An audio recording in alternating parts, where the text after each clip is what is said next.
বড়দিন ও 31st night উপলক্ষে সচিবালয়ে বৈঠকে বসে আইন শৃঙ্খলা সংক্রান্ত কমিটি। বৈঠকে ঢাকা বিশ্ববিদ্যালয় কূটনৈতিক জোন সহ রাজধানী জুড়ে বিশেষ নিরাপত্তা ব্যবস্থা নেওয়ার সিদ্ধান্ত হয়। বন্ধ থাকবে বার, আতশবাজি ও ফানুস ওড়ানোতেও থাকবে নিষেধাজ্ঞা।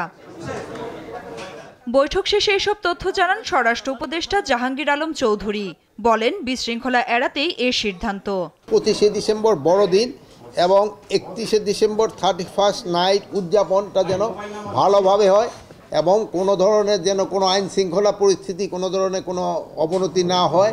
আতশবাজি, ফানস এগুলির জন্য আমরা নিষেধ করেছি। সীমান্তে অবৈধ অনুপ্রবেশ বরদাস্ত করা হবে না, এজন্য বিজিবিকে সতর্ক অবস্থায় রাখা হয়েছে বলে জানান তিনি। সীমান্ত পুরাই অ্যালার্ট। ওরা শুধু সিলেটে নয়, বেনাপোল এবং অন্যান্য ইসেও তারা কী করছে, এইটার কিন্তু প্রতিউত্তর আপনারাই সবচেয়ে বেশি দিতে পারেন। বর্ডারে কোনো অবৈধ অনুপ্রবেশ কোথাও এবং কোনো সময় বরদাস্ত করা হবে না। বিদেশিদের অবৈধভাবে বাংলাদেশে অবস্থান করতে দেয়া হবে না বলেও সতর্ক করেন উপদেষ্টা। সেই সঙ্গে প্রয়োজনীয় কাগজপত্র সহ বৈধতা অর্জনের পরামর্শও দেন তিনি।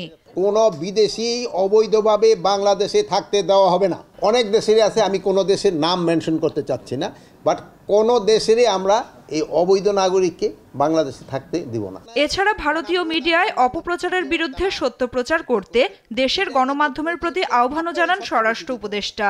আপনারা সত্যি খবরটা প্রকাশ করে দেন, ওদের যে মিথ্যা যে খবর প্রচার করে ওদের মুখে চুনকালি পড়বে। নাফিয়া ফারজানা, দেশ টিভি, ঢাকা। এবং আমি আপনাদেরকে ধন্যবাদ